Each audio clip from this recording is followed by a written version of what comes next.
move on na tayo from Corina and Julius.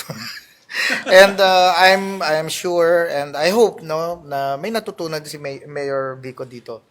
Kasi sabi ko nga, tago sa kanya, huge influencer siya eh. Daming followers yan. Even I myself naniniwala naman sa kanya eh. Di ba? With all this, respectable character, etc. Ako, believe din ako kay Mayor Vico.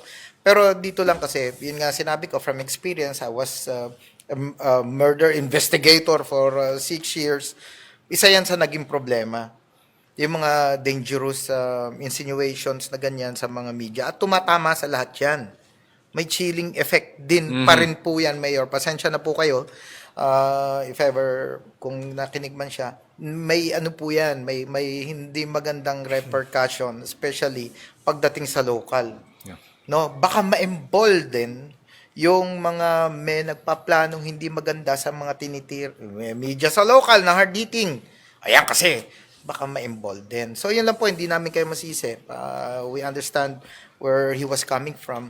But yun nga, siguro, we have discernment nga eh. So, be more careful lang po sa mga susunod na sasabihin natin, of course, kasi hindi lang yung tao ang tinatamaan, hindi yung politiko, hindi lang yung dalawang reporter, marami.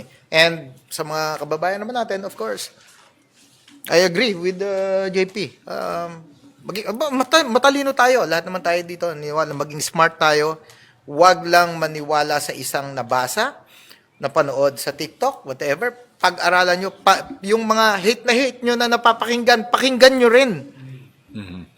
Hindi yung pinapakinggan lang natin, sabi nga, kung sino yung gusto ng audience, si ganito lang gusto kong pakinggan. Wag po ganun. So, dapat lahat pakinggan, panoorin, at pag-aralan. Yan.